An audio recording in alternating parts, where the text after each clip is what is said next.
Carol Bent stood at the edge of Blackwood Cliff, hands bound, heart racing, and watched her childhood friend give the order to kill her. "Throw her," Alpha Gavin Reed said, his voice carrying none of the warmth she remembered from years of growing up together. "She's wolfless. Human. She doesn't belong in our pack, and her existence is an insult to everything we are." His Luna, Vivian, smiled from behind him, the woman who'd orchestrated this moment, who'd whispered poison until Gavin's affection became contempt. Carol had known this was coming, had felt the shift in how pack members looked at her after Gavin's mating ceremony. But knowing and experiencing were different. Knowing didn't prepare her for the betrayal of hands grabbing her, for being dragged to the cliff she'd once visited for sunset picnics, for seeing no mercy in eyes that used to look at her with something like love. "Gavin, please," she tried one last time. "I've never done anything wrong. I've served this pack my whole life. You were tolerated out of respect for Landon. But he's dead now, and tolerance has limits." Gavin turned away, unable or unwilling to watch. "Do it." They threw her. Carol fell, the world spinning into sky and cliff face and rushing water below. She hit the river hard enough to drive air from her lungs, went under immediately, was pulled by current too strong to fight. She should have died. The fall should have killed her. The river should have drowned her. The underground caverns should have become her tomb. Instead, the current carried her through darkness, through passages no wolf knew existed, and deposited her finally on black sand beaches in forbidden territory. She woke to find a small boy watching her with enormous gray eyes, his tiny hand reaching out to touch her face with wonder. "Toby, no." A voice like thunder, power that made the air vibrate. Carol looked up to see a wolf the size of a small horse, fur so black it seemed to absorb light, eyes burning with fury. This was Alpha King James Drennan, and she was trespassing in his territory with the audacity of still being alive. The child, Toby, moved between them, small body shaking but determined, choosing this broken human over obedience to his father. The Alpha King could have killed her anyway. Should have killed her anyway. But he didn't. And that choice changed everything. This is the story of how a girl thrown off a cliff to die became a queen instead, because sometimes the most powerful force in the world isn't strength or status or bloodline. Sometimes it's a 5-year-old boy who chooses to care. If you want to know how a human survives in a world designed to destroy her, how a traumatized child finds his voice again, and how the most feared alpha in existence learns to love after devastating loss, hit subscribe right now. Because this story is about to take you on a journey from cliff fall to throne, from worthless to priceless, from rejected to absolutely cherished. Don't miss a single word. Subscribe, and let's watch destiny happen. Let's talk about what it means to be human in a werewolf world. Werewolves are apex predators, stronger, faster, with healing abilities and pack bonds that humans can only dream of. They live longer, fight better, and carry an inherent superiority complex that makes them view humans as somewhere between pets and prey. Most humans never even know werewolves exist. They're civilians, protected by treaties and pack laws that prevent supernatural exposure. But occasionally a human is adopted into pack, usually as a child, usually under tragic circumstances. Carol Bent was one of those rare exceptions. Her parents died in a car accident when she was 3, and by pure chance, the vehicle went over a cliff near Red Ridge territory. Gamma Landon found her in the wreckage, a tiny human child, somehow alive, crying among the dead. He should have turned her over to human authorities, should have let the system handle her. But something about her survival, about finding her alive against all odds, made Landon believe she was meant for something different. He brought her to Alpha Theodore, Gavin's father, and asked permission to raise her as his own. Theodore was old-school traditional, but not without compassion. He agreed, with conditions. Carol would be raised as pack, but never considered pack. She'd have a home, but not status. She'd be tolerated, but never equal. For 19 years, that arrangement worked. Landon loved her fiercely. His mate Becca treated her like a daughter, And Carol grew up alongside other pack pups, including Gavin, who became her best friend, her protector, her secret first love. She learned pack ways, pack rules, pack hierarchy. She understood she was human and always would be, but she belonged anyway. Had a place. Had family. Had Gavin, who looked at her sometimes with an expression that made her heart stutter. Then Landon died in a border skirmish. Becca followed 6 months later, her wolf giving up without her mate. And Carol, at 21, was alone in a pack that had only tolerated her out of respect for her adoptive father. Gavin became alpha at 25 when his father stepped down. And within a month, he took Vivian Cross as his Luna mate, a political alliance with a neighboring pack, a woman who was beautiful and cruel in equal measure. Vivian hated Carol on sight, saw her as a human stain, an aberration that shouldn't exist in wolf society. She began a campaign of subtle cruelty, social exclusion, work assignments that were deliberately demeaning, whispered comments that made Carol's presence feel like an imposition. And Gavin, newly mated and under Vivian's influence, began pulling away. The boy who'd protected Carol from bullies became the man who wouldn't meet her eyes. The friend who'd promised she'd always have a place became the alpha who tolerated her with visible reluctance. For a year, Carol held on, worked harder, spoke less, made herself as invisible as possible while hoping things would improve. They didn't. Vivian's campaign escalated from exclusion to accusation. Carol was stealing resources meant for wolves. Carol was defying pack hierarchy by existing. Carol was wolfless, which made her existence an insult to the moon goddess herself. And finally, Vivian gave Gavin an ultimatum: eliminate the human or watch the pack divide over her presence. So Gavin made his choice. Made it coldly, practically, with the political calculation of an alpha who valued pack stability over personal history. Carol stood at Blackwood Cliff, hands bound, and learned exactly how much her life was worth to the wolves she'd called family. The answer was nothing at all. But the fall didn't kill her. The river didn't drown her. And the territory she washed into, the forbidden obsidian lands, held something she didn't expect. A 5-year-old boy named Toby, who needed exactly the kind of love Carol had too much of to contain. And an alpha king named James Drennan who'd forgotten what hope felt like until a broken human reminded him. This is where rejection becomes destiny. Where worthless becomes priceless. Where a fall meant to end a life becomes the beginning of something extraordinary. Welcome to the Obsidian Lands. Welcome to the impossible second chance. Welcome to a love story that starts with a child's choice and ends with a human becoming queen. Carol Bent had 23 years of memories with Gavin Reed, and not one of them prepared her for the coldness in his eyes as he ordered her death. Throw her, the alpha said, his voice carrying across Blackwood Cliff with absolute authority. She's wolfless, human, and her continued presence insults the moon goddess herself.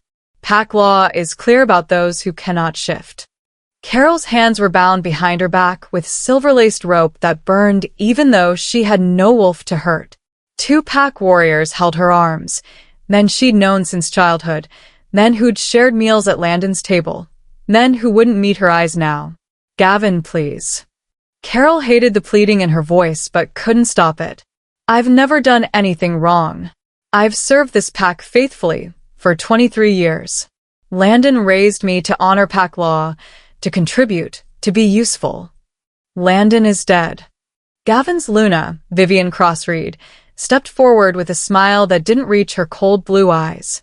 And his misguided charity died with him. You've been tolerated long enough, human. It's time you learned your place. My place. Carol's voice broke. I was born here, raised here. This is my home. This is a pack, Vivian hissed. And packs are for wolves. You're an aberration, a human stain on sacred ground. Your very existence is an insult to everything we are. Carol looked past Vivian to Gavin, searching for any trace of the boy she'd grown up with. The boy who taught her to climb trees when she was 6. Who defended her from bullying pups who said humans didn't belong. who'd held her while she cried after Landon died, promised she'd always have a place in Red Ridge. That boy was gone. In his place stood an alpha who looked at her like she was a problem to solve, a mess to clean up, a mistake to erase. "You used to call me your best friend," Carol said quietly. Something flickered in Gavin's expression. Maybe guilt, maybe regret. But Vivian's hand on his arm extinguished it before it could become anything meaningful. "That was before I understood what leadership required," Gavin said. "Before I recognized that sentiment can't override pack good. You're human, Carol. You'll never be anything else. And keeping you here, pretending you belong, weakens us. Makes us look soft to other packs. Gives rogues the impression that Red Ridge doesn't respect traditional hierarchy. So you're killing me for optics?" Carol's laugh was bitter. "For how it looks to have a human in your pack. That's what 23 years of loyalty is worth." 23 years of charity, Vivian corrected. Of resources wasted on feeding and housing something that could never contribute equally. Of warriors protecting a weakness that shouldn't exist. Of my mate being emotionally compromised by misplaced affection for a human who is never his equal. The possessive emphasis on my mate made Carol's stomach turn. She'd known Vivian hated her from the moment Gavin announced his Luna choice. Had felt the other woman's jealousy, like knives every time Gavin and Carol spoke. But she'd never imagined it would lead here. "I'm not a threat to your mating," Carol said, though she wondered if that was entirely true. If the feelings she'd harbored for Gavin since they were teenagers were as hidden as she'd believed. "You're not a threat because you're about to be dead." Vivian's smile widened. "This cliff has served Red Ridge for generations. Traitors, rogues, and mistakes all meet the same fate. The fall is quick. The river does the rest. By tomorrow, you'll be nothing but a memory we can finally move past." "Gavin," Carol tried one last time, but he turned away. "Do it," the Alpha ordered. "And let's be done with this." The warriors lifted her. Carol struggled instinctively, survival instinct overriding dignity, but human strength was nothing against wolves. They carried her to the edge, where the cliff face dropped 200 feet into churning river water below. "Any last words?" one warrior asked, and he actually sounded sorry. Carol looked at the assembled pack, 50 wolves who'd watched her grow up, some of whom had been kind, most of whom had been indifferent, all of whom now stood silent as she was executed for the crime of being born wrong. "I hope," she said, loud enough for everyone to hear, "that you all remember this moment. Remember that you stood here and did nothing while an innocent person was murdered for politics and jealousy. Remember that your Alpha chose his Luna's ego over justice. And remember that pack law that can do this to me can do it to anyone the Luna decides is inconvenient." Vivian's smile finally fell. "Throw her now." They did. Carol fell, the world spinning into blue sky and gray cliff face and the terrifying rush of wind. She hit the water with impact that drove every bit of air from her lungs, went under immediately, felt current grab her like hands pulling her down and away. She should fight. Should try to swim. Should attempt survival. But Carol was tired. So tired. Tired of trying to belong where she wasn't wanted. Tired of working twice as hard to be considered half as worthy. Tired of loving wolves who'd ultimately choose their own kind over her every single time. So she let the river take her. The current pulled her through darkness, through underwater passages she didn't have breath to escape, through caverns where light disappeared completely. Her lungs burned. Her vision grayed. Consciousness began slipping away like water through fingers. This is it, she thought with strange calm. This is how it ends.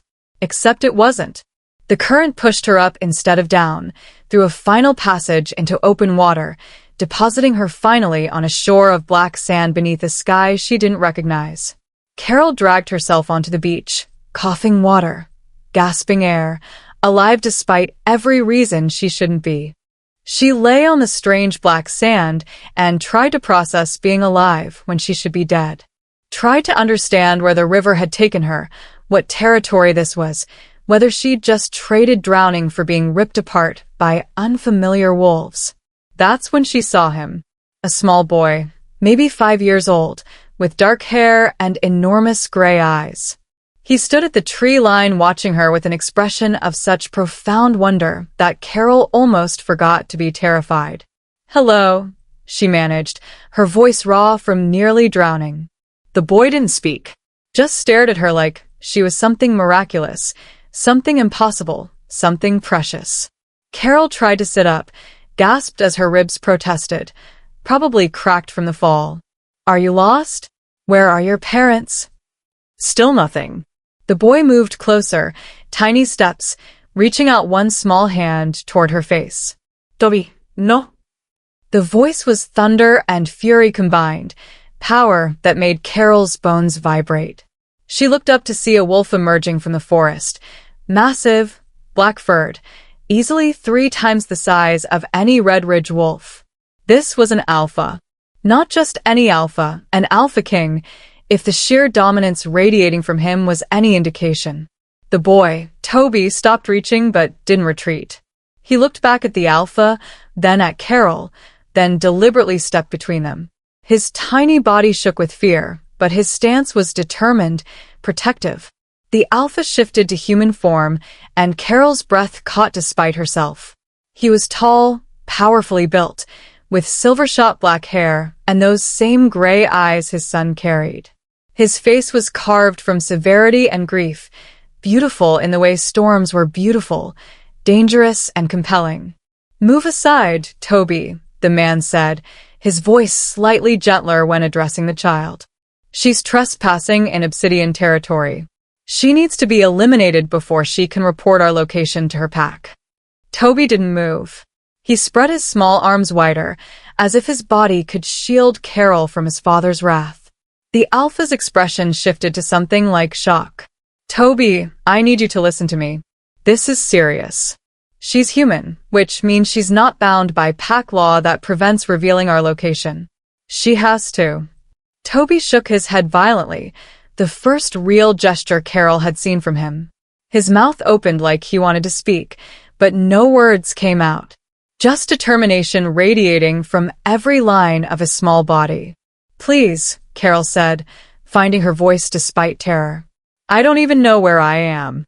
I won't tell anyone. I can't tell anyone. My pack just tried to kill me. I have no one to tell." The alpha's eyes snapped to her, assessing. "What pack?" "Red Ridge. Alpha Gavin Reed ordered me thrown off Blackwood Cliff for being human." Carol forced herself to meet his gaze despite every instinct screaming to submit. "I survived somehow. The river brought me here. I don't know where here is, but I swear I'm not a threat." "Red Ridge." The alpha's voice was contemplative. "That's 200 miles from here. The river system doesn't connect our territories. There's no way you should have survived that fall, let alone ended up on my shores." "I know, but I did." Carol looked at the child still defending her. "Is he your son?" "Yes. And he hasn't spoken a word in 2 years. Hasn't shown preference for anyone or anything. Hasn't displayed will or choice about anything." The alpha studied his son with an expression Carol couldn't quite read. "Until now. Until you." "I don't understand. Neither do I." The alpha moved closer, and Carol fought not to flinch. He circled her slowly, analyzing. "You're human. Genuinely human. Not a wolf with blocked transformation. No pack scent except faded Red Ridge. Multiple injuries consistent with cliff fall and near drowning. No weapons, no threat. Just a broken girl who shouldn't be alive." "Story of my life," Carol muttered. The alpha stopped in front of her, looking down with an expression somewhere between frustration and curiosity. "I should kill you. It's the logical choice. Eliminate the witness, protect my pack's location, prevent any possibility of you betraying us." "I know. But my son has chosen you." For the first time since losing his mother, Toby has shown actual will, actual care, actual choice. The alpha knelt to Toby's level. "Is this what you want? You want her to stay?" Toby nodded, so hard his whole body moved. Even though she's human? Even though keeping her alive is a risk? Another nod, more emphatic. The alpha closed his eyes, clearly warring with himself. When he opened them again, they held resignation. I won't destroy the first thing you've cared about in 2 years. Even for a stranger who could destroy us all. He stood, fixing Carol with a gaze that promised consequences. You'll stay. But if you betray us, if you lead anyone here, if you give me any reason to regret this choice, I will end you before you can take another breath. Understood? Understood, Carol whispered. Good. Can you walk? Carol tried to stand, gasped as her injured ribs protested. Maybe. The alpha sighed, then shocked her by lifting her carefully, cradling her against his chest like she weighed nothing. Toby, lead the way home. Your mother would be proud of your compassion. Let's hope it doesn't get us all killed. As they moved through the forest toward whatever awaited, Carol looked at the small boy walking ahead, at the powerful alpha carrying her with surprising gentleness, and at the black sand beach receding behind them. She'd been thrown off a cliff to die.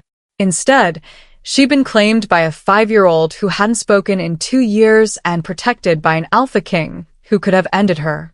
This was either the best or worst thing that could have happened. Time would tell which. I have questions. Would you forgive Gavin for this betrayal? What do you think Toby sees in Carol that his father can't yet? Carol woke in a bed softer than any she'd ever known, in a room bigger than the entire cottage she'd shared with Landon and Becca. Sunlight streamed through floor-to-ceiling windows overlooking forests that seemed to stretch forever. Everything was beautiful in a way that made her previous life look shabby in comparison. For a moment, she thought maybe death had come after all, and this was some kind of afterlife. Then pain reminded her she was very much alive, ribs aching, muscles protesting, the lingering burn of silver-laced rope on her wrists. You're awake. A woman appeared in the doorway, tall, silver-haired, with the bearing of someone used to authority. I'm Serena Pakhiller. The Alpha King asked me to check on you. Carol tried to sit up, winced. How long was I asleep? 18 hours. Your body needed rest after what you endured.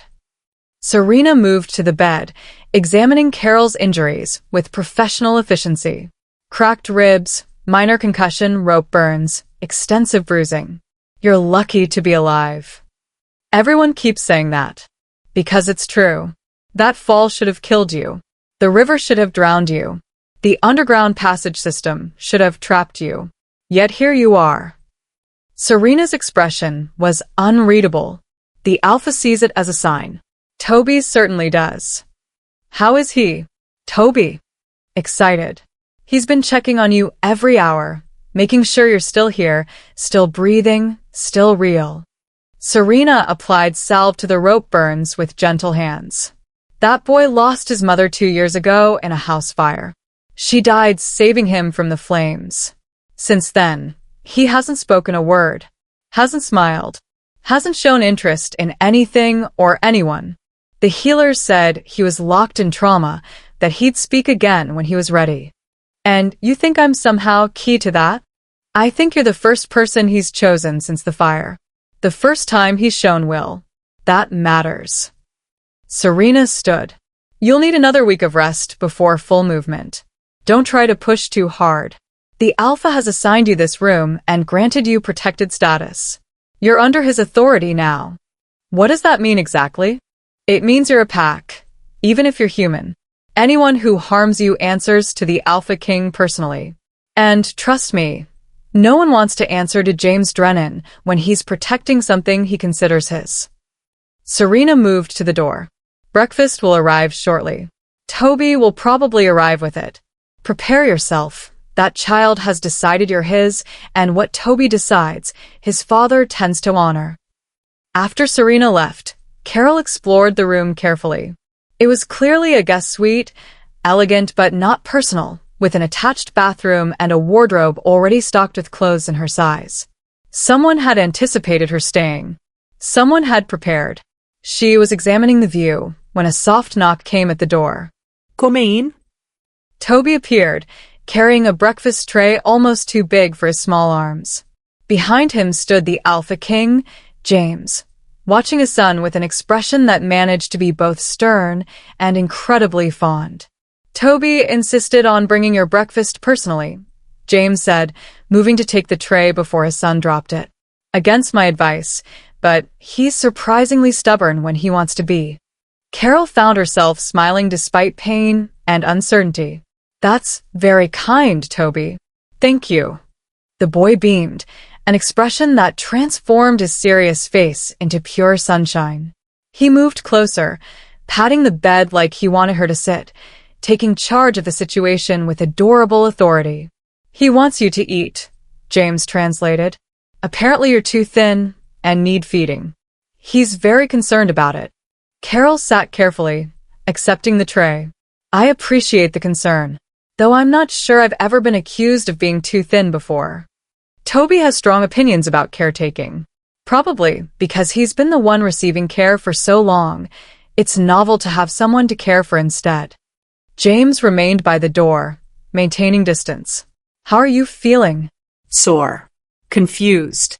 Alive against all logic. That seems to be your theme. James's lips twitched in what might have been almost a smile. Carol bent, the human who survived impossible odds through sheer stubbornness. Stubbornness and luck. Perhaps. James watched Toby arrange the breakfast items, just so, making sure Carol had everything she needed. We need to discuss what happens now. You're welcome to stay while you heal, but long-term is more complicated. Obsidian Pack has been in hiding for decades. Our location is secret, our numbers unknown, our territory forbidden. Allowing a human to know these things is dangerous, Carol finished. I understand, but I don't know where else I'd go. Red Ridge wants me dead. I have no family, no resources, no pack affiliation. I'm kind of completely alone in the world now. Something in James's expression shifted. Recognition, maybe, or understanding. Then we'll figure something out. Toby seems determined to keep you, and I've learned not to fight him when he's made up his mind about something important. Is this important? Apparently. James moved to collect his son, who'd climbed onto the bed beside Carol. Toby, she needs rest. You can visit after she eats. Toby shook his head, burrowing against Carol's side carefully, avoiding her injured ribs with surprising awareness. Toby, it's okay, Carol said softly. He's not hurting anything. If he wants to stay while I eat, that's fine. James looked like he wanted to argue, but ultimately nodded. 30 minutes. Then Serena needs to change your bandages. He paused at the door. Thank you for being kind to him. Most people treat him like he's broken. You just treat him like a person. He is a person, a sweet, compassionate person who deserves kindness. Yes. James's voice was rough. He is. I forget that sometimes, beneath the worry and the guilt, I'm glad he has someone who remembers. After James left, Carol ate slowly while Toby snuggled against her side, occasionally reaching up to pat her face like he was confirming she was real.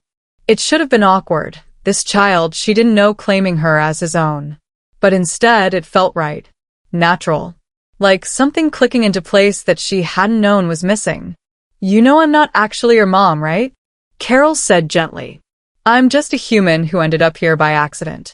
Toby looked up at her with those serious gray eyes and pointed at her heart, then at his own. The message was clear. You're mine, I'm yours, and that's what matters. Okay, Carol said, her throat tight. I'll stay as long as your dad lets me. Deal? Toby nodded, satisfied, and went back to making sure she ate every bite. The days blurred together in a pattern of healing and unexpected domesticity. Serena visited twice daily to check injuries and change bandages. James appeared for brief check-ins, always maintaining professional distance, always assessing whether Carol posed a threat. And Toby was constant, bringing meals, arranging flowers from the garden, sitting beside her while she rested, slowly coming alive in ways James said he hadn't seen in 2 years. He's drawing again, James said one evening, standing in her doorway while Toby slept curled beside Carol. I thought he'd forgotten how. But today I found him with colored pencils drawing you. Me, you, and him. In the garden. Smiling.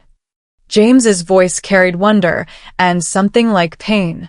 He drew his mother after she died. Dark pictures full of fire and fear. Then he stopped drawing entirely. But now he's drawing again, and this time it's light. It's hope. It's you.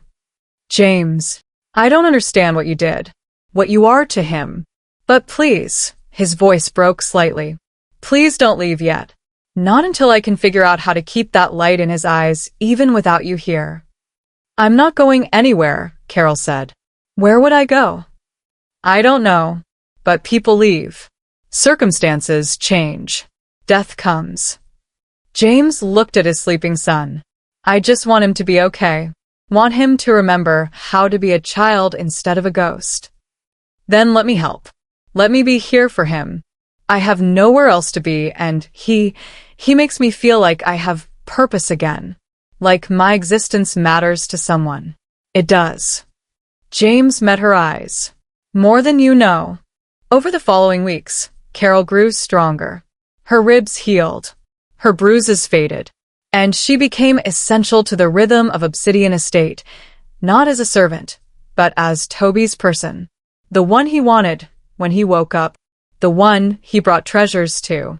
The one whose presence made him feel safe enough to slowly emerge from his shell. And James watched it all with an expression Carol couldn't quite read. Gratitude and longing and something deeper that made her heart race when she caught him looking. She was falling for the Alpha King. Slowly, carefully, impossibly falling for a wolf who'd almost killed her, who let her stay for his son's sake, who probably couldn't see her as anything but a convenient caretaker. But falling nonetheless. And that, Carol knew, was going to complicate everything. Toby said you're mine without speaking a single word, and honestly, that's the most powerful claim ever. This 5-year-old just decided Carol was his person, and the Alpha King was like, okay, I guess she's staying. If you're already invested in this healing dynamic, hit that like button. And subscribe, because in the next chapter, feelings start getting complicated and James has to decide if Carol is just his son's caretaker or something much more. Don't miss it. Questions.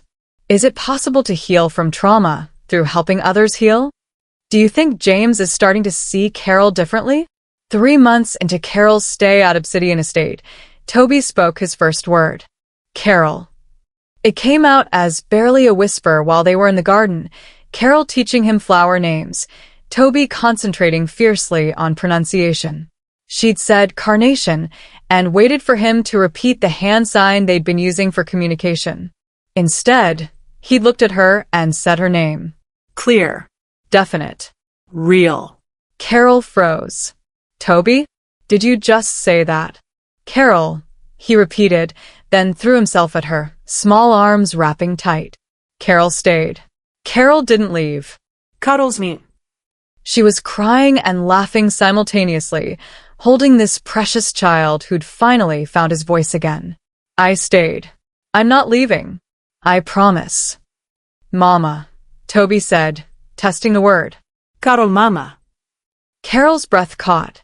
She should correct him, should remind him she wasn't actually his mother, should maintain appropriate boundaries. But looking into his hopeful face, she couldn't. If that's what you want to call me, she said softly, then yes. Cuddle mama. Mama. Toby shouted it now, loud enough to echo across the garden. Papa. Nantal. I talked. James appeared from nowhere. Had he been watching, his face showing shock and joy and something devastatingly vulnerable. Toby, you're speaking? Mama helped. Toby beamed. Mama makes words easy. James looked at Carol, and the emotion in his eyes was almost too much to bear. You got him to speak. He did it himself. I just gave him reason to want to. No. James moved closer, dropping to his knees beside them both. You gave him safety. You gave him love. You gave him a reason to rejoin the world instead of hiding in grief. You're a miracle, Carol bent. An absolute miracle. The moment held. The three of them in the garden. Toby chattering now about everything he'd wanted to say for 2 years. James watching his son with wonder, while sneaking glances at Carol that made her heart pound. Then reality intruded in the form of Dylan, James's beta, approaching with urgent news. Alpha. We have a situation. Dylan's eyes flicked to Carol, to Toby, measuring what he could say in present company. The Border Patrol found Red Ridge wolves on our territory line. They're looking for something. Or someone. Carol's blood went cold. They're looking for me. We don't know that, James started. Yes, we do. Carol pulled away from Toby gently. Gavin must have heard rumors. Must have discovered I survived somehow. He's coming to finish what he started. Then he'll die trying. James's voice carried absolute conviction. You're under my protection now. Red Ridge can't touch you. But they'll try. And I won't let Toby get hurt because of me. Carol stood, decision crystallizing. I should leave. Find somewhere else. Keep Red Ridge away from Obsidian. No. Toby grabbed her leg, his newfound voice shrill with panic. Mama stays. Mga promised. Toby, baby, I don't want to go, but... Mga stays. He was crying now, the kind of terrified tears that came from losing too much already. Mama doesn't leave like other mama. Carolina stays. James lifted his son, holding him close while Toby sobbed against his shoulder. His eyes met Carol's over the child's head. You're not leaving. I won't allow it. Whatever Red Ridge wants, whatever threat they think they pose, we'll handle it together. James, you don't understand. Gavin won't stop. Vivian won't stop. If they find me here, then I'll educate them on what happens when someone threatens what's mine. James's voice was pure alpha authority. You're packed now, Carol. You wear my protection. And I protect what's mine with everything I have. I'm not yours, Carol whispered, though saying it hurt. I'm just Toby's caretaker. That's all I can be. Something flashed across James's face. Pain, frustration, longing. Is that really all you want to be? The question hung between them, loaded with implications Carol wasn't ready to acknowledge. Before she could answer, Dylan cleared his throat. Alpha, we need to make decisions. The Red Ridge wolves are asking for a meeting. They claim they're searching for a criminal who may have fled to our territory. A criminal. James's laugh was harsh. They tried to murder her and now call her criminal. Tell them they can request a meeting. I'll grant them one on my terms, my territory, under my rules. If they want to talk, they'll talk to me officially. You're actually going to meet with them? Carol asked, incredulous. I'm going to make it very clear that their search ends here. That you're under Alpha King protection. That any further attempts to harm you will be considered acts of war. James handed Toby to Dylan. Take him inside. Carol and I need to talk. Once they were alone, James turned to her with an intensity that made Carol step back. Tell me honestly, do you want to leave? If Red Ridge wasn't a factor, if Toby wasn't depending on you, would you choose to stay here? That's not fair. Answer the question. Carol took a breath. I don't know. This place is beautiful. Toby is wonderful. She stopped, not ready to finish that sentence. I'm what?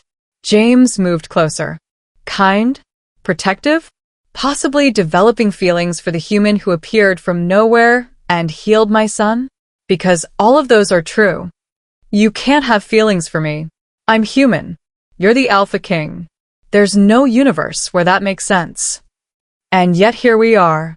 James was close enough now that Carol could feel his warmth. I didn't plan this. Didn't want it. Spent 3 months trying to convince myself you were just Toby's caretaker, just a temporary solution, just someone who'd eventually leave. But you're not. You're the woman who makes my son laugh, who brings light back to this place, who I think about constantly despite every reason I shouldn't. James, I know it's impossible. Know you probably don't feel the same. Know that my dead mate would be horrified I'm even considering this. But I need you to know, you're not just Toby's caretaker to me. You're not just a convenience or a solution. He stopped, seeming to struggle with words. You're important. To both of us. And I won't let Red Ridge or anyone else take you away. Carol felt tears threatening. What if I'm not ready for this? What if I need time to figure out what I feel without the pressure of pack politics and death threats? Then you take all the time you need. James stepped back, giving her space. But you take it here, where you're safe. Where Toby can keep learning to talk and laugh and be a child again. Where I can make sure Gavin Reed never gets close enough to hurt you again. His voice softened. I'm not asking you to love me, Carol. I'm just asking you to stay. Before Carol could respond, Toby's voice rang across the garden. Mama. Papa. Come see. I drew us. The moment broke. James offered Carol his hand, not demanding, just offering. Shall we see what he created? Carol took his hand, felt the warmth of it, the strength, the gentleness he was capable of beneath the alpha authority. Yeah. Let's go see. They walked back to the house together, hand in hand, while Carol tried not to think about how right it felt. How much she wanted to believe this could work. How terrified she was that wanting it would make losing it hurt even more. Later that night, Carol stood on her balcony overlooking Obsidian Forest, processing everything. James's confession, Toby's breakthrough, Red Ridge's approach, the impossible tangle of feelings she developed for an alpha king who wasn't supposed to want her back. Couldn't sleep either? James's voice came from the adjoining balcony. Apparently their rooms were connected by the outdoor space. Too much to think about. I can imagine. He moved to the railing between their spaces. I meant what I said earlier. About feelings. About wanting you to stay. I know you did. That's what makes it so complicated. Carol looked at him across the small distance. You're still grieving your mate. Toby's still healing. I'm still processing being literally thrown away by the only family I knew. None of us are in a place to make good decisions. Maybe. Or maybe we're exactly in the right place, broken enough to understand each other, desperate enough to risk hoping again. James's expression was shadowed in moonlight. I loved my mate. Loved her deeply. But she's been gone for 2 years, and I can't keep living as a ghost. Neither can Toby. You've given us permission to be alive again. That's not nothing. It's not romance, though. No. But it could be. If you gave us a chance. If you gave me a chance. James held out his hand across the space between balconies. I'm not asking for forever tonight. Just for possibility. Just for not closing doors before we know what's behind them. Carol looked at his extended hand, at this alpha king who'd spared her life because his son chose her, who'd let her stay because she made his child happy, who was now confessing feelings that were probably as confusing for him as they were for her. She reached across the gap and took his hand. Possibility. I can do possibility. Good. James's smile was small but genuine. Then, that's enough for now. They stood like that for long minutes, holding hands across balconies, neither ready to let go, both terrified of what holding on might mean. Tomorrow, Red Ridge would come. Tomorrow, decisions would be made. Tomorrow, everything might change. But tonight, in the quiet dark, 2 broken people held hands and allowed themselves to hope. That was dangerous. That was terrifying. That was absolutely worth the risk. Another questions. Is James moving too fast or just being honest about his feelings? Should Carol trust this or protect her heart? The meeting with Red Ridge happened 3 days later in Obsidian's formal council chamber, a space designed to intimidate with its high ceilings, dark wood, and the unmistakable aura of Alpha King authority that permeated every surface. Carol insisted on being present despite James's protests. They'll see you as prey, he'd argued. As weakness they can exploit. They threw me off a cliff. They don't get to pretend I don't exist now. Carol had stood firm. I want to see Gavin's face when he realizes his murder attempt failed.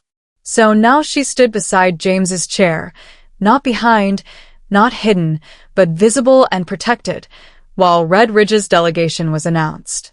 Gavin entered first, looking every inch the confident alpha. Vivian followed, her beauty sharp as knives. 3 warriors completed the group, standing at rigid attention. Gavin's eyes found Carol immediately. The shock on his face would have been funny if the situation weren't so serious. Carol. Her name came out strangled. You're alive. Surprised? Carol's voice was steady despite her racing heart. The river spit me out in obsidian territory. The Alpha King was kind enough not to kill me for trespassing. Unlike some alphas, he doesn't murder innocent people. Vivian's face twisted with rage. You were never innocent. You were a human living among wolves, taking resources. Enough. James's voice cut like a blade. You're here as my guests under guest rights. That means you speak with respect or you don't speak at all. Understood. Gavin's jaw tightened, but he nodded. Alpha King. We came seeking a missing person. A human who disappeared from our territory 3 months ago. We've been conducting a search. How noble of you. Searching for someone you tried to murder. James's tone was conversational, but his eyes burned. Tell me, Alpha Reed, do you always search so diligently for your victims? Or is Carol special? I don't know what she told you. She told me you had her thrown off Blackwood Cliff for being human. That your Luna convinced you to execute a girl you grew up with because her presence embarrassed you politically. That you stood and watched while warriors tossed her to what should have been her death. James stood, his presence filling the room. Did I miss anything? Gavin's composure cracked slightly. Pack law. Pack law allows alphas to execute rogues and traitors. Carol was neither. She was a human adopted by her gamma, raised as pack, loyal for 23 years. Her only crime was lacking a wolf. That's not grounds for execution. That's grounds for exile at most. You murdered her, Gavin Reed. Or tried to. The only reason you're not facing war crimes charges is that your victim survived. She's still Red Ridge. She's Obsidian now. James moved to stand beside Carol, his hand finding hers. The moment she washed into my territory, the moment my son chose to protect her, the moment I granted her sanctuary, she became mine. You have no claim, no authority, no right to her at all. Vivian finally found her voice. You can't seriously be claiming a human. The council will never accept. The council doesn't dictate who I claim as pack. That's alpha privilege, and I'm the Alpha King. My authority supersedes council tradition. James's smile was sharp. But please do file a complaint. I'd love to explain to the council why you're questioning my judgment regarding a woman you attempted to murder. The silence was deafening. Carol watched Gavin process the situation, saw the moment he realized he'd lost, that Carol was genuinely beyond his reach, that his attempt to erase her had backfired spectacularly. I want to speak with her, Gavin said finally. Privately. To apologize. Absolutely not. James's refusal was immediate. Actually, Carol surprised herself by saying, I'll hear him out. With you present, James. I think Gavin should explain himself. Should say out loud what he did and why. James looked like he wanted to argue but ultimately nodded. 5 minutes. I'll be 3 feet away the entire time. And if he makes one threatening move, I'm ripping his throat out. Everyone clear? The warriors were dismissed. Vivian protested, but was ultimately forced to leave. It was just Gavin, Carol, and James in the vast council chamber, a triangle of tension and history and crimes that couldn't be undone. Carol, Gavin started, and his voice actually shook. I don't know what to say, except I'm sorry. I never wanted. I didn't mean for. You didn't mean to kill me? Carol's laugh was bitter. That's exactly what you meant. You gave the order. You watched them throw me. You walked away thinking I was dead and probably slept just fine that night. I thought it was necessary. Thought the pack needed. Don't blame the pack. This was Vivian poisoning you against me because she was jealous. Because she saw how you looked at me sometimes and couldn't stand the thought that your childhood friend might mean something to you. Carol stepped closer, and James moved with her, a silent shadow of protection. You killed me for your Luna's ego, Gavin. That's the truth. Not pack law. Not necessary leadership. Just jealousy and weakness. I know. Gavin's admission was quiet. I know what I did. I know what I chose. And I've regretted it every day since. When we heard rumors you'd survived, that you were an obsidian, I had to come. Had to see if it was true. Had to try to. To what? Finish the job. James's voice was dangerous. Or were you hoping to drag her back to Red Ridge? Complete your murder in private where witnesses couldn't interfere? Neither. Gavin looked at Carol with something like genuine regret. I wanted you to know I'm sorry. That I never stopped caring about you, even when I was stupid enough to listen to Vivian over my own conscience. That if I could undo it, I would. But you can't. Carol's voice was steady. You can't undo me falling. You can't undo me nearly drowning. You can't undo 3 months of rebuilding myself in a place where I'm valued instead of tolerated. You can't undo the fact that I found a family here who chose me instead of just putting up with me. She looked at James, at the alpha king who'd protected her, who'd given her space to heal, who'd admitted feelings he didn't have to admit. I'm happy here, Gavin. Happier than I ever was in Red Ridge. Toby makes me feel needed. James makes me feel valued. And no one here makes me apologize for being human. That's what you took from me, the chance to feel that in Red Ridge. But you gave me the chance to find it here instead. So maybe I should thank you. Gavin flinched like she'd struck him. Carol, your 5 minutes are up. James's hand was gentle on Carol's back. You've apologized. She's heard it. Now leave my territory and don't come back unless you want war. I never wanted to hurt her, Gavin said. One last desperate attempt. And yet you did. Deliberately. With witnesses. With intent to kill. James moved between them, cutting off any further contact. Leave now, or I'll demonstrate what happens when someone threatens my pack. And Alfareed?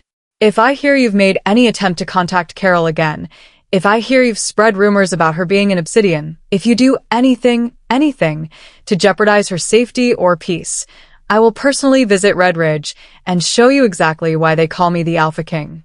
Am I clear? Crystal. Gavin looked past James to Carol one last time. I'm sorry. For whatever that's worth now. It's worth nothing, Carol said. But I appreciate you saying it anyway. Goodbye, Gavin. I hope you find a way to live with what you did. I hope it haunts you just enough to make you better. But mostly, I hope I never see you again. After Gavin left, after the delegation departed Obsidian territory, after the threat had receded, Carol finally allowed herself to feel everything she'd been holding back. She shook, her legs giving out, and James caught her before she could fall.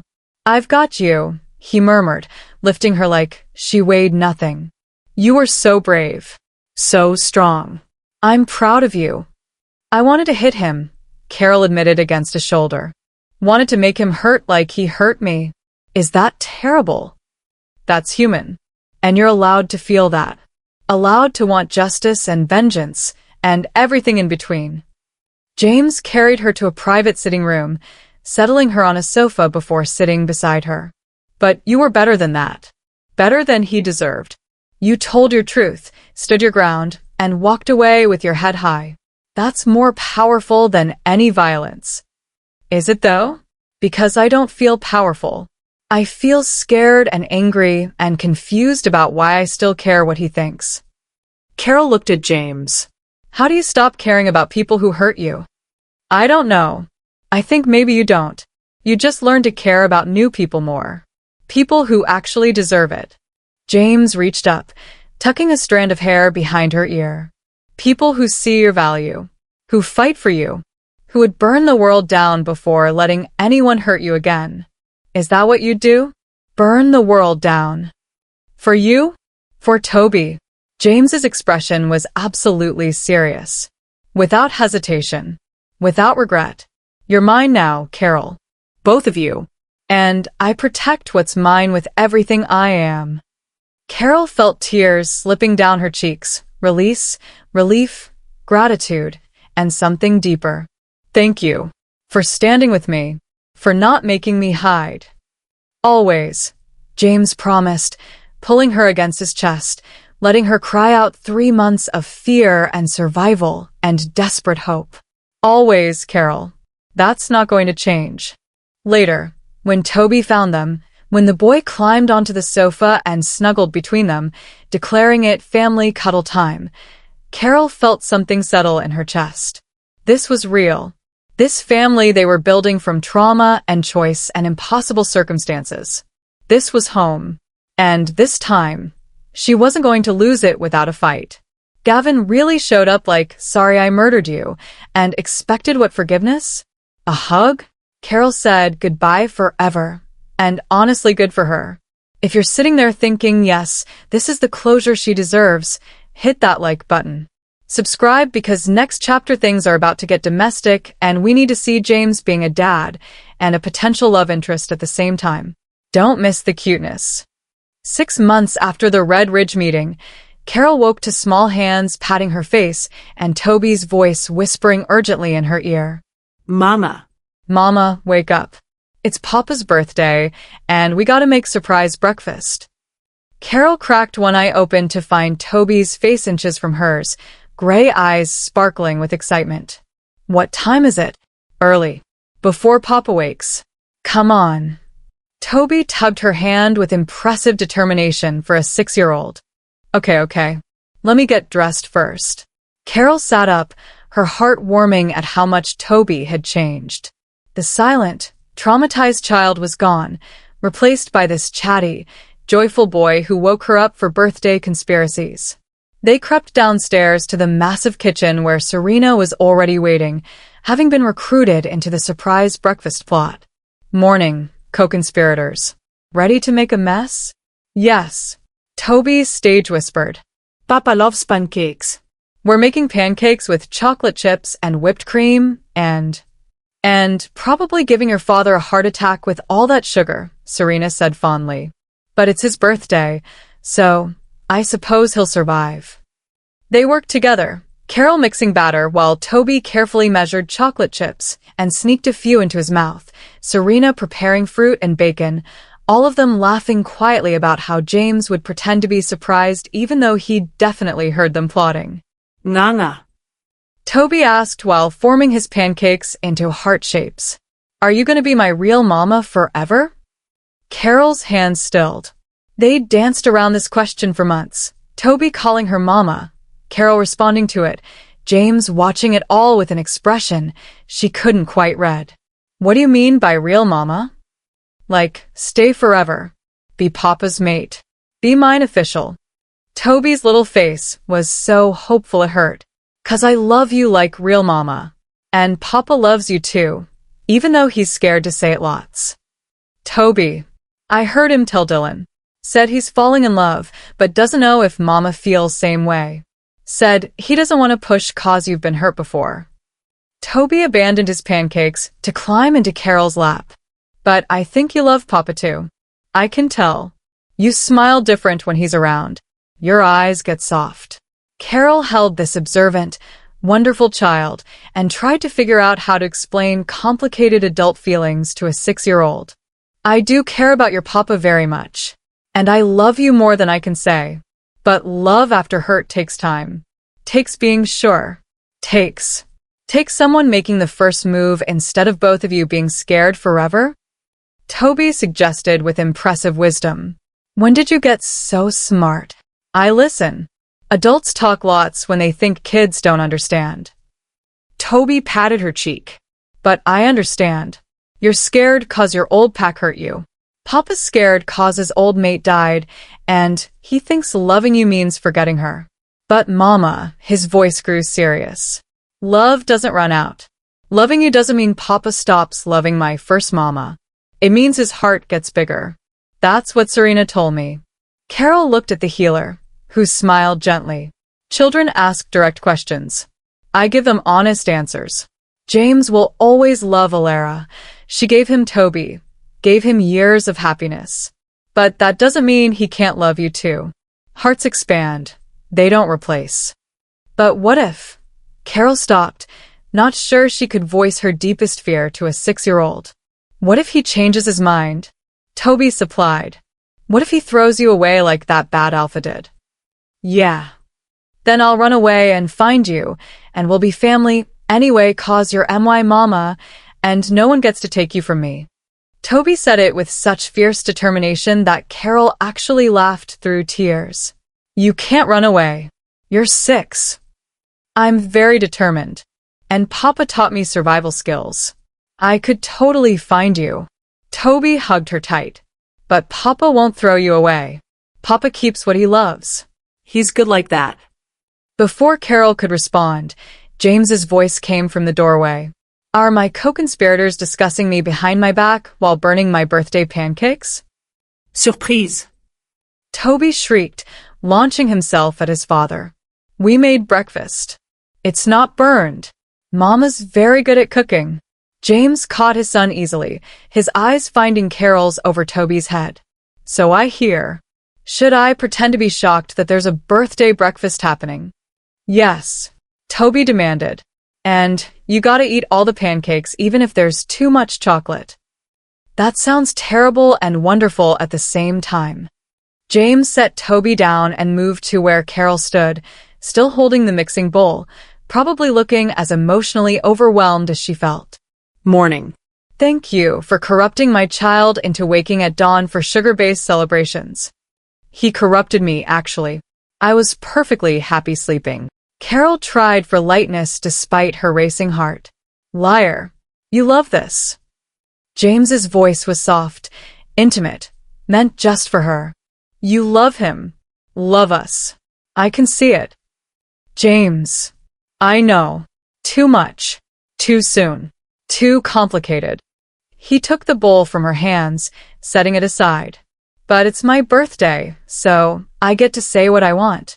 And what I want is for you to know that what Toby was whispering about, the forever thing, the family thing, I want that too. When you're ready. If you're ever ready. No pressure. Just possibility. Carol's breath caught. You heard. I hear everything in this house. Super hearing is both blessing and curse. James's smile was rueful. But he's not wrong. About me being scared. About me falling in love with you while terrified of what that means. About wanting to make this. He gestured between them, including Toby, who is showing Serena his pancake hearts. Official. Real. Permanent. I'm scared too, Carol admitted. Scared I'm just convenient. Scared you'll wake up one day and realize you're the Alpha King, and I'm a human who should have died 6 months ago. Scared that. James kissed her, just leaned in and pressed his lips to hers, cutting off her spiral with the kind of gentleness she'd come to associate with him. When he pulled back, his eyes were warm. You're not convenient. You're essential. You're the woman who saved my son, who brought light back to this house, who makes me want to be better than I am. And yes, you're human. Yes, you should have died. But you didn't. You survived. You ended up here. And I'm selfish enough to be grateful for every twist of fate that brought you to me. Even the cliff fall. Even Gavin trying to murder me. Especially that. Because it brought you here, where you belong, where you're valued instead of just tolerated. James rested his forehead against hers. I'm not asking you to decide today. Not even asking you to decide soon. Just asking you to believe that when I say I'm falling in love with you, I mean it. That it's real. That it's not going away. Papa. Toby's voice interrupted. Pancakes are ready. Come eat before they get cold. James laughed, stepping back. We're being summoned. Think you can survive a birthday breakfast with a hyperactive 6-year-old and way too much chocolate? I think I can manage. Carol let him lead her to the table where Toby had arranged their plates with geometric precision. They ate together, James praising every too sweet, too chocolate bite, Toby chattering about birthday plans that included surprises James definitely already knew about, Carol watching them both and feeling her careful defenses crumbling. She was falling. Had been falling for months, really. But this morning, with Toby's wisdom ringing in her ears and James's kiss still tingling on her lips, Carol finally let herself admit it. She was in love with James Drennan. Completely, terrifyingly, hopefully in love. And maybe, just maybe, that was okay. The rest of the day passed in a blur of birthday activities. Toby insisted on a family adventure to the creek, where they spent hours building rock towers and catching minnows. James taught Toby to skip stones while Carol lounged on a blanket, reading and occasionally looking up to watch them together. "Mama, come help," Toby called. "Papa says you're good at rock towers." "Does he now?" Carol joined them at the water's edge. "I said you're good at everything," James corrected, his hand finding the small of her back naturally, like he'd been touching her for years instead of months. Which is true. They built towers together, Toby directing the engineering with serious concentration, James and Carol working in comfortable synchronization, passing stones and laughter and casual touches that felt like promises. This was what Carol had been missing her whole life. Not just acceptance, but belonging. Not just tolerance, but joy. Not just a place to exist, but a home to build. As the sun began setting, painting the sky in oranges and purples, Toby declared it was surprise present time. He'd apparently been working with Serena for weeks on a special gift, a drawing of the three of them, carefully framed, with the words "Our Family" written in his improving handwriting across the bottom. James stared at it for a long moment, his eyes suspiciously bright. "Toby, this is. It's us. 'Cause we're family now." Toby looked between his father and Carol. "Right? We're official family?" James looked at Carol, the question clear in his eyes. She took a breath, took a leap, took the biggest risk of her reconstructed life. "Yeah," she said softly. "We're family." Toby hooped with joy, throwing himself at both of them, and somehow all three ended up in a pile on the creek bank, laughing and holding each other while the sun set over obsidian territory. Later, after Toby had been tucked into bed still chattering about the best birthday ever, Carol found herself once again on her balcony, processing everything. James appeared on his side right on schedule. Their evening talks had become routine, something Carol looked forward to all day. "Thank you," he said without preamble. "For today. For saying yes to being family. For giving Toby and me what we needed to hear." I meant it. I'm not just saying what he wanted to hear. I know. That's why it matters. James reached across the space between balconies. "Come here." Carol crossed over to his side for the first time, letting him pull her against his chest, his arms wrapping around her with careful possession. "I love you," James said into her hair. "I know I'm supposed to be more subtle, supposed to give you more time, but I'm terrible at patience when it comes to important things. I love you, Carol." Completely. Permanently. Officially. Carol's heart hammered against her ribs. She should be careful, should protect herself, should take more time. Instead, she said, "I love you too." James went very still. "You really? Really?" Terrifyingly. Probably have been for months, but was too scared to admit it. Carol turned in his arms to face him. "I love you, James Drennan. I love your son. I love this life we're building. And if you're asking me to stay forever, officially, permanently, as your mate, then yes. My answer is yes." James kissed her properly this time, not the gentle peck from the kitchen, but deep and claiming and full of months of restrained want. When they finally broke apart, both breathing hard, his smile was incandescent. "We should tell Toby. He already knows. That child misses nothing." Fair point. James rested his forehead against hers. Carol bent, soon to be Carol Drennan, future Luna Queen of Obsidian. "You have made me the happiest man alive." "Good," Carol said, pulling him down for another kiss. That was the plan. They stood together on the balcony under the stars, no longer separated by careful distance, no longer holding back. Just two people who'd found each other through impossible circumstances and chose to believe in second chances. Tomorrow, they'd make it official. Tomorrow, they'd face whatever challenges came with a human becoming Luna Queen. But tonight, they just held each other and were grateful. For survival. For family. For love that found them when they both stopped looking. For happy endings that started with cliff falls and ended with crowns. Further questions. Is 6 months too fast or perfectly reasonable for this declaration? What challenges will Carol face as human Luna Queen? 3 months after Carol and James officially announced their mating intentions, Obsidian Pack threw a masked gala, ostensibly to celebrate the autumn equinox, but really to introduce Carol to werewolf society as James's chosen Luna. "I'm going to throw up," Carol said for the 5th time while Serena helped her into a gown that probably cost more than Carol's entire previous life. "You're going to be fine. Breathe." Serena adjusted the silver silk that flowed like water over Carol's frame. "You look stunning. Like you were born to wear a crown." "I was born human in a car accident. This is absurd." Carol studied herself in the mirror. The woman looking back was elegant, regal, nothing like the girl thrown off a cliff. The transformation was dizzying. "This is destiny," Serena corrected. "Now put on your mask and go claim your alpha before he wears a path in the floor pacing." The mask was silver filigree, beautiful and delicate, hiding enough to intrigue while leaving her expression visible. Carol descended the grand staircase to find James waiting at the bottom in formal black, his own mask making him look even more intimidating than usual. "You're breathtaking," he said when she reached him, offering his arm. "You're biased." "Completely." "Also correct." James led her toward the ballroom where music already played.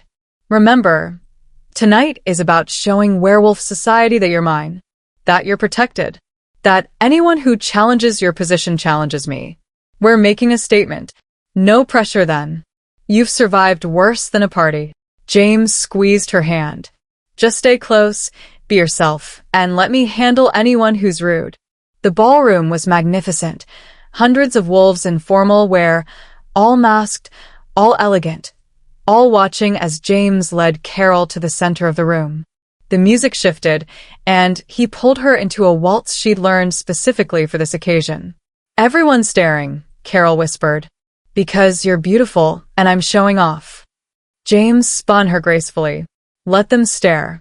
Let them wonder. Let them see that the Alpha King is chosen, and his choice is final." They danced through 2 songs before others joined them on the floor. Carol recognized several alphas from neighboring territories, wolves who'd come to assess James's human mate, to judge whether she was worthy, to determine if this was strength or weakness. "Alpha King," a voice interrupted as the second song ended. "Might I request an introduction to your companion?" Carol turned to find a masked male wolf, tall and commanding, watching her with barely concealed curiosity. "Alpha Nathaniel of Stone Ridge," James said coolly. "This is Carol Bent, my intended mate and future Luna of Obsidian." "A human." Nathaniel's tone made it sound like a disease. "How progressive of you." "How intelligent of me," James corrected, his voice carrying warning. "Carol has proven herself more valuable than most wolves I know. She's loyal, brave, and has the kind of strength that doesn't require shifting. I'm lucky she chose to stay. But can she lead? Can she command respect? Can she?" "She can speak for herself," Carol interrupted, tired of being discussed like she wasn't present. "And yes, Alpha Nathaniel, I can lead. Not through physical dominance, but through something more important, actual care for pack welfare. Revolutionary concept, I know." Nathaniel blinked, clearly not expecting her to have a spine. "You're very confident for a human." "I'm very confident because I survived being murdered, drowning, and 6 months of werewolf politics. Your skepticism doesn't even register on my threat assessment." Carol smiled sweetly. "Now if you'll excuse us, the Alpha King and I have other guests to greet." James led her away, his shoulders shaking with suppressed laughter. "That was magnificent. That was terrifying. My hands are shaking." "You hit it perfectly." Nathaniel looked like you'd slapped him. James pressed a kiss to her temple. You're going to be an excellent Luna. They made rounds, James introducing Carol to important pack leaders, Carol holding her own in conversations that ranged from supportive to subtly hostile. Most seemed willing to give her a chance, curious about the human who'd captured the Alpha King's attention. A few were openly dismissive, making comments about tradition and proper bloodlines that James shut down with icy authority. You know, one older Luna said to Carol during a quiet moment, I was skeptical when I heard the rumors. A human Luna seemed like madness. But watching you tonight, how you hold yourself, how you handle criticism, how you clearly love that boy and his father, I think maybe you're exactly what Obsidian needs. Thank you, Carol said, genuinely touched. That means a lot. Don't let the traditionalists break you. They fear change, so they attack it. But change is coming whether they like it or not, and you're leading it. The Luna squeezed Carol's hand. Be brave, child. You're going to need it. As the evening progressed, Carol began to relax into her role. She danced with several alphas at James's encouragement, each dance a political chess move, each conversation a test she passed or failed in ways she wouldn't know until later. But James was always nearby, always watching, always ready to intervene if things went badly. Then, during her dance with Alpha Nathaniel, a peace offering after their rocky introduction, Carol saw something that made her blood freeze. Across the ballroom, near the entrance, stood two masked figures she'd recognize anywhere. Gavin and Vivian Reed had crashed the gala. Carol stumbled, and Nathaniel caught her. Are you all right? I need to find James. Now. He's right. Nathaniel looked where she was staring, saw what she saw, and his expression hardened. Those are Red Ridge wolves. What are they doing here? They weren't invited. James's voice came from behind them, cold with barely contained rage. Excuse us, Nathaniel. James pulled Carol away from the crowd, toward a private alcove, his body vibrating with tension. They dare show their faces here. After what they did. After I explicitly told them. James, maybe they just want to. To what? Apologize again? Try to kill you properly this time. James cupped her face. I need you to go upstairs. Get Toby. Lock yourselves in the safe room. Don't come out until I come get you. I'm not leaving you. Carol, please. I can't think straight if I'm worried about your safety. Please just go somewhere I know you're protected. His voice cracked slightly.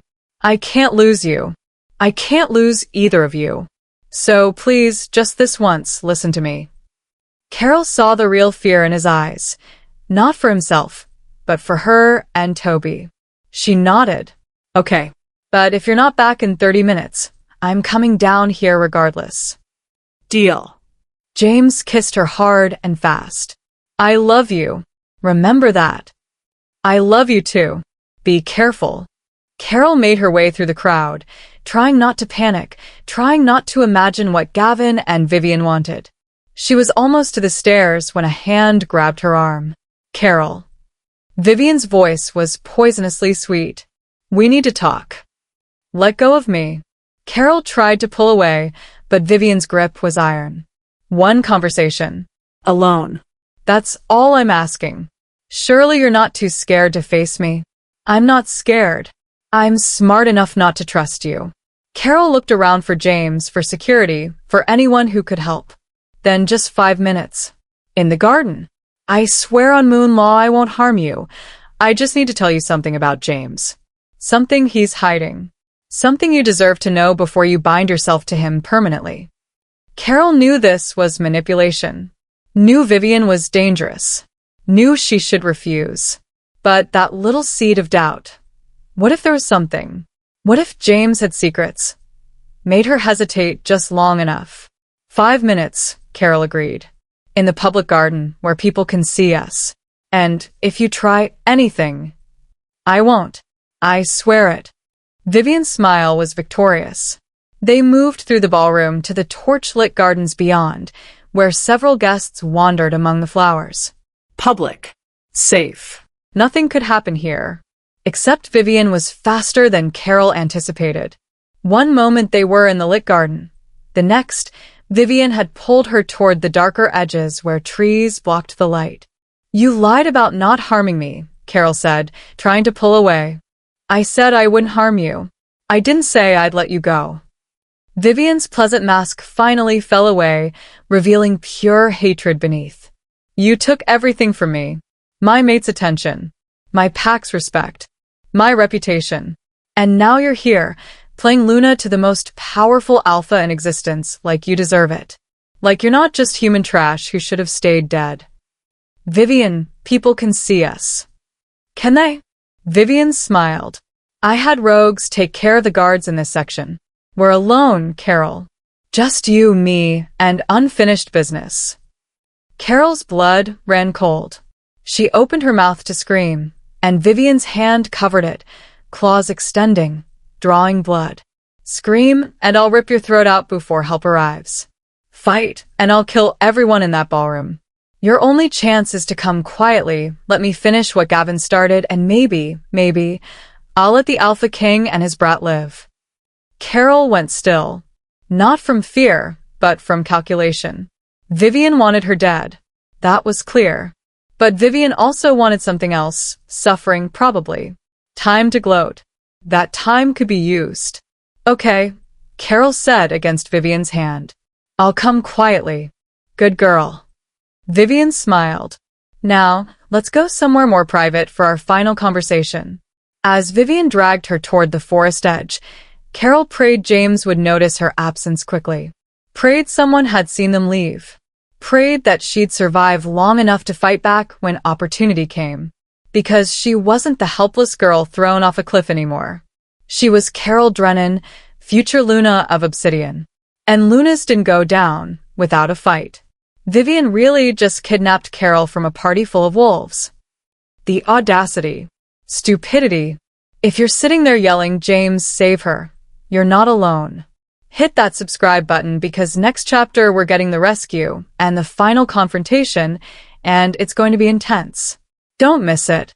James noticed Carol's absence exactly 4 minutes after she'd left for the stairs. 4 minutes too long. For minutes that felt like failure. "Dylan," he said quietly to his beta. "Find Carol. Now."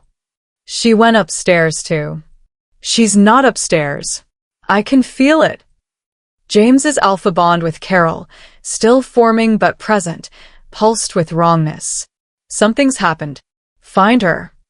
Dylan disappeared into the crowd while James maintained his pleasant expression, greeting guests and pretending his world wasn't tilting sideways. Where was she? Why couldn't he feel her clearly? What? Alpha King. A young wolf, one of the garden patrol, approached with barely concealed panic. "We have a situation." Lady Carol was seen leaving the gardens with Luna Vivian Reed. They headed toward the forest edge. And sir, the guards in that section aren't responding. James didn't remember moving. Didn't remember shifting. Didn't remember anything between hearing those words and finding himself racing through the forest in full wolf form, following Carol's scent mixed with Vivian's and the stench of rogues. She'd been taken. His mate. His Carol. The woman he'd sworn to protect had been stolen from his own territory during a party meant to celebrate her. The Alpha King's rage became something physical, a force that made the very air vibrate. Behind him, he heard Dylan and Obsidian warriors shifting, following, ready for blood. They found Vivian in a clearing, holding Carol with claws at her throat, 5 rogues surrounding them in defensive positions. James shifted to human, uncaring of nudity or vulnerability.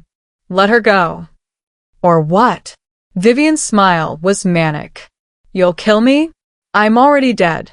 Red Ridge exiled me after your little show 3 months ago. Gavin divorced me to save his reputation. I have nothing left except this, the satisfaction of watching you lose what you love, like I lost everything. Vivian, this is insane, Carol said, her voice remarkably steady despite the claws drawing blood. Let me go. Run. You can still survive this. I don't want to survive. Vivian's claws pressed deeper. I want you to hurt. Want him to feel what I felt when everything was taken. James forced himself to remain calm despite every instinct screaming to attack. What do you want? You want me to suffer? Fine. Let her go, take me instead. Hurt me all you want.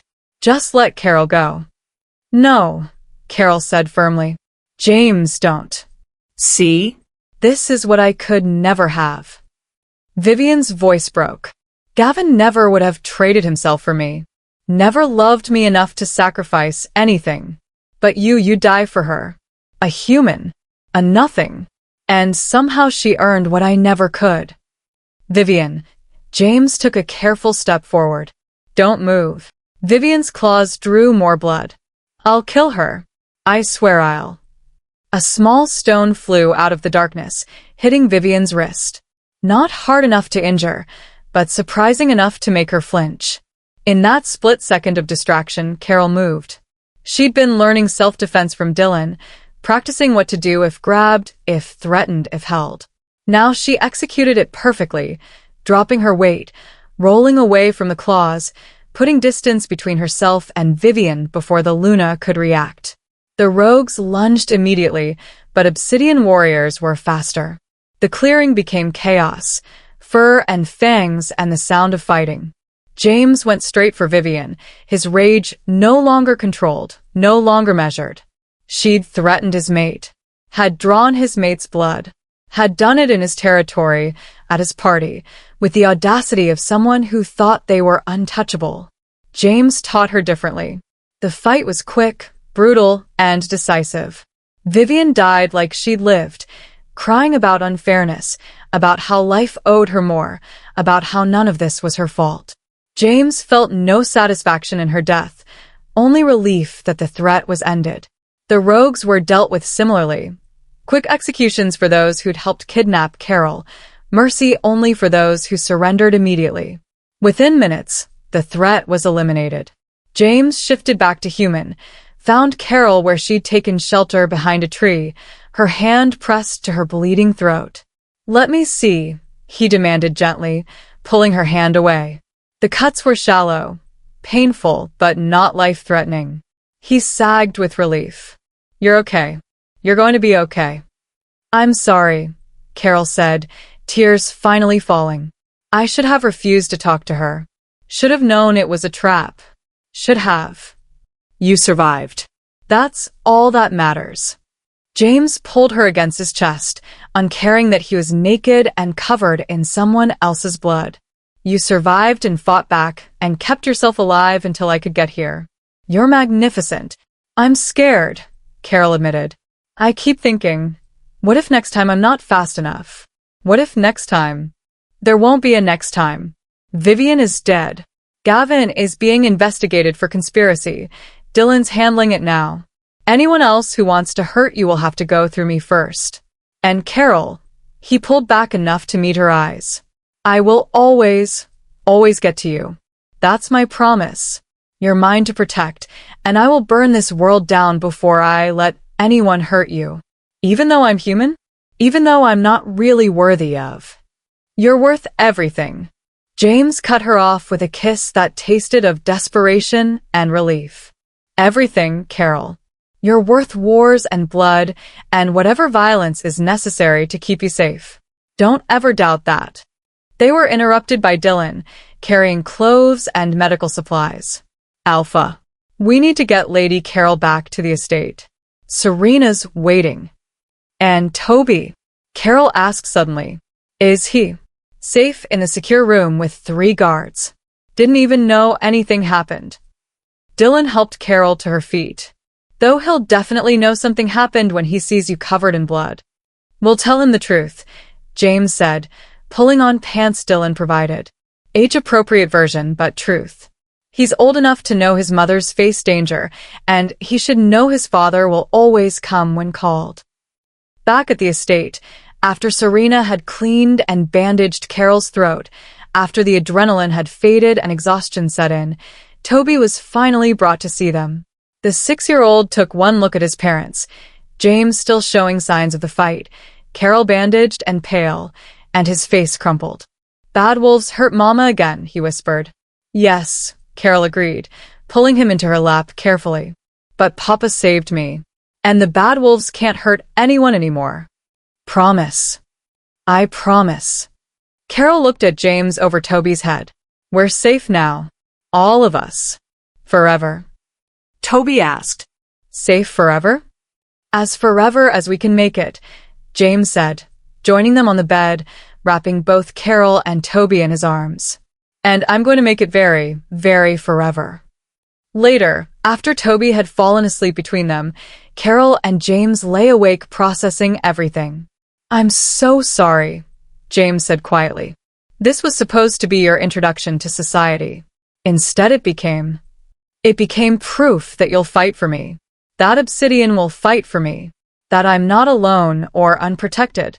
Carol laced her fingers with his over Toby's sleeping form. James, tonight was terrifying.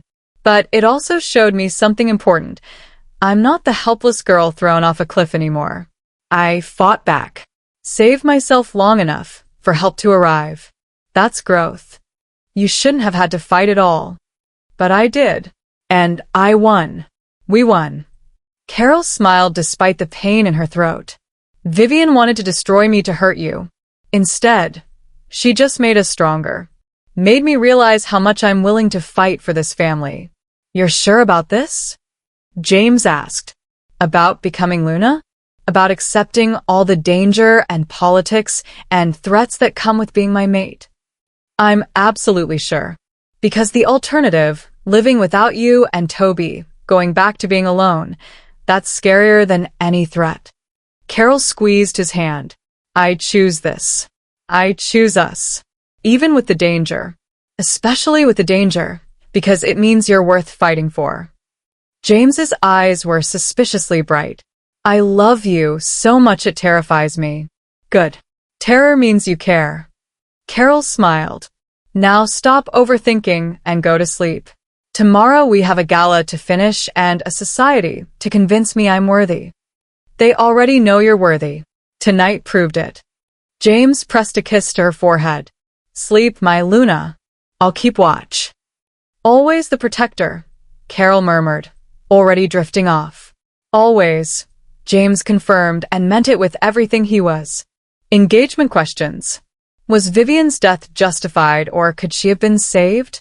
Can Carol really be safe as Luna Queen? Drop your what you think in the comments. 1 year after the gala attack, Carol Drennan stood in the formal throne room of Obsidian Keep, wearing a crown that felt both impossibly heavy and perfectly right. You ready? James whispered beside her, resplendent in his ceremonial Alpha King regalia. No. But I'm doing it anyway. Carol smoothed her silver coronation gown, a design she'd helped create, elegant but with hidden pockets for weapons, because Luna Queens should always be prepared. The throne room was packed. Every major Alpha and Luna in the region, council members, dignitaries from packs across the continent. They'd come to witness something unprecedented, a human being crowned Luna Queen. You're going to be amazing, James said with absolute conviction. They're going to love you. Or they're going to riot. Either way, it'll be memorable. James squeezed her hand. But Carol, even if they hate you, even if every wolf in this room objects, you're still my Luna. Still my mate. Still the woman I choose above all others. Their approval doesn't change that. It might make pack politics easier, though. Since when do we do things the easy way? Elder Thomas stood to perform the ceremony, his weathered face showing a complex mix of skepticism and respect. Carol had won him over slowly over the past year, not through trying to be wolf-like, but through being undeniably effective as acting Luna. She'd reformed pack health policies, established education programs for pups, and created a sanctuary network for abuse victims across multiple territories. We are gathered, Thomas began, to witness an event without precedent. Carol Bent Drennan, human mate to our Alpha King, seeks formal recognition as Luna Queen of Obsidian. The council has reviewed her petition, her qualifications, and her year of service as acting Luna. We have 3 questions before proceeding. Carol had known questions were coming. She stepped forward, chin high, meeting Thomas's gaze directly. First question. You cannot shift. You cannot access pack bonds. You cannot physically dominate challengers. How can you lead wolves without these fundamental abilities? I lead through something more powerful than physical dominance, genuine care for pack welfare. I listen when pack members speak. I advocate for the vulnerable. I make decisions based on pack good, not personal power. And when physical dominance is needed, Carol looked at James, I have an alpha king who trusts my judgment enough to enforce it. Leadership isn't about personal strength. It's about using whatever strength you have, physical, mental, emotional, for the good of those you serve. Thomas nodded slowly. Second question, your humanity makes you mortal, vulnerable, a liability in pack conflicts. How can we trust you to protect pack interests when you cannot protect yourself? I can protect myself. I've proven that multiple times. But you're right that I'm mortal. I'll age faster than wolves. I'll die sooner. And that gives me something many wolves lack. Urgency. I won't put off necessary changes because I have centuries to implement them. I won't ignore current suffering because I assume I'll have time to fix it later. My mortality makes me focus on now, on making sure every pack member has the best possible life during my limited reign. That's not a weakness. That's motivation. Third question. Thomas's voice softened. You were thrown off a cliff to die for being human. You were deemed worthless by wolves you'd served faithfully. Why would you choose to lead more wolves? Why not return to human society where you'd be safe? Carol took a breath, this question striking deeper than the others. Because that cliff fall, that murder attempt, that rejection, it taught me something important. It taught me that my worth isn't determined by what species I am or who accepts me. It's determined by what I do with the chances I'm given. I was given a second chance at Obsidian, was claimed by a child who needed love, was protected by an alpha who valued me. And now I want to use that second chance to make sure no one else, wolf or human or anyone, is ever thrown away for being different. That's why I'm here. Not for power or status, but to prove that different doesn't mean less. The throne room was completely silent. Then, from the back, someone started a slow clap. It was Nathaniel of Stone Ridge, the alpha who'd been so skeptical at the gala. I thought she'd be terrible, Nathaniel said loudly. Thought humans had no place leading wolves. But I've watched her this year. Watched her reforms, her policies, her genuine care for pack welfare. And I've realized something. We've been judging leadership by the wrong metrics. Carol Drennan may be human, but she's a better Luna than most wolves I know. She has my support. Other alphas joined in, some reluctantly, some enthusiastically, but a clear majority supporting her coronation. Even the skeptics seemed convinced by her actions, if not her species. Thomas smiled, a genuine smile that transformed his stern face. The council has heard testimony. We have witnessed your year of service. We find you worthy, Carol Bent Drennan, to hold the title of Luna Queen. Kneel. Carol knelt before the elder, her heart pounding. James stood beside her, his hand on her shoulder, his presence a steady anchor. Thomas lifted the Luna crown, silver worked with moonstone, beautiful and ancient. By the authority vested in me by the Council of Elders, by the testimony of your actions, and by the choice of your Alpha King, I crown you Luna Queen of Obsidian. May your reign be long, your judgment wise, and your heart always focused on pack welfare. The crown settled on Carol's head, surprisingly light despite its significance. She stood, and the room erupted in howls, the traditional werewolf celebration that Carol had learned meant acceptance. She'd done it. A human thrown off a cliff to die had become Luna Queen. All hail Luna, Queen Carol. James's voice rang across the throne room, and the pack responded. All hail the Luna Queen. After the formal ceremony, after the political congratulations and careful photographs and diplomatic conversations, Carol finally found a moment of quiet with James and Toby in their private quarters. Mama's a queen now, Toby said, trying on her crown which was comically large on his 7-year-old head. That means I'm a prince, right? That means you're still going to do your homework and clean your room, Carol said, reclaiming her crown. But I'm a prince. A prince who has responsibilities. James scooped his son up. Now go find Serena. She promised to show you the crown jewel vault if you finished your studies. Really? Toby scrambled down and ran for the door, then stopped. Mama? I'm proud of you. You're the best queen ever, even though you're human. Thank you, baby. That means everything. After Toby left, Carol finally allowed herself to process everything. She sank onto the sofa, crown still on her head because taking it off felt like admitting it might be a dream. James joined her, pulling her against his side. How does it feel? Being queen? Surreal. Terrifying. Right. Carol leaned into him. A year ago, I was just trying to survive. Now I'm responsible for thousands of wolves. You've been responsible for them all year. The crown just makes it official. James pressed a kiss to her temple. And you're going to be magnificent. You already are. What if I mess up? What if I make decisions that hurt Pac? What if? Then we'll fix it together. That's what mates do. James turned her face toward his. Carol, you survived being murdered. You survived nearly drowning. You survived werewolf politics and assassination attempts and all the skepticism about your humanity. You're the strongest person I know. A few political challenges aren't going to break you. You're very confident. I'm very in love.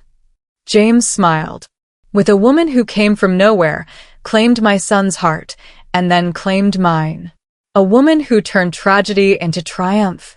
A woman who's going to change what it means to be Luna Queen because she sees things differently than wolves do. Is different good, though? Different is essential. Wolves have been doing things the same way for centuries. We needed someone who could see the flaws, who cared enough to fix them, who had the courage to challenge tradition. James removed her crown carefully, setting it aside. You're going to change our world, Carol. And I'm honored to watch you do it.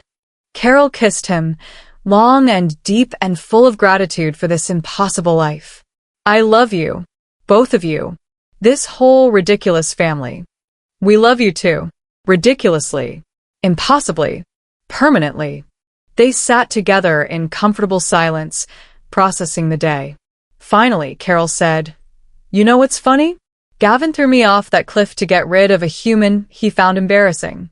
Instead, he created a Luna Queen who's going to reform the very laws that let him get away with murder. His attempt to erase me literally elevated me to the position to destroy everything he stood for. That is funny, James agreed. Also satisfying. Is it wrong that I'm glad he's in prison watching you succeed? Probably. But I'm glad too. Carol smiled. The best revenge is living well. And I'm living very, very well. Later, after formal dinners and political meetings and all the exhausting duties of being newly crowned, Carol stood on her balcony looking at obsidian territory spread below. James joined her, wrapping a blanket around them both against the cold. Do you ever think about it? Carol asked. How different life would be if your son hadn't chosen to protect me that first day. Every day. And every day I'm grateful he did. James pulled her closer. Because you're the best thing that ever happened to us. You saved Toby. You saved me. You saved yourself. That's more powerful than any alpha dominance. I was just trying to survive. And in surviving, you became extraordinary. James turned her to face him. Carol Drennan, Luna Queen of Obsidian, formerly Carol Bent the Expendable Human, you are the strongest, bravest, most remarkable woman I've ever known. And I will spend the rest of our lives making sure you know it. Carol kissed him, tasting love and promise and the future they were building together. Then I guess we both got lucky. You got a Luna who'll challenge you. I got an Alpha who values challenge. Sounds perfect to me.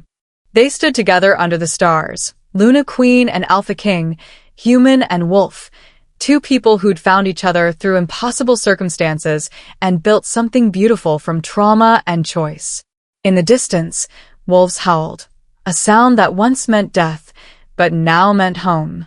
Carol had been thrown off a cliff to die because she was human. She'd become queen because she was human. And in the end, that made all the difference. From cliff fall to crown. From worthless to priceless. From almost murdered to Luna Queen. Carol's journey is proof that sometimes the worst thing that happens to you becomes the catalyst for your best life. If this story hits you in all the feels, anger at Gavin, love for Toby, satisfaction at Carol's triumph, drop a comment with your favorite moment. Mina? When Toby chose her on that beach. That single choice changed everything. If you believe in second chances, if you know that rejection can become redirection, if you think humans can be just as strong as wolves, show this video some love. Like, subscribe, share with someone who needs to know that their worst moment doesn't define their entire story. Until next time, you are not what happened to you. You are what you choose to become afterward. And sometimes the best revenge is building a life so beautiful that your enemies can only watch from prison while you wear a crown. Peace out, story lovers.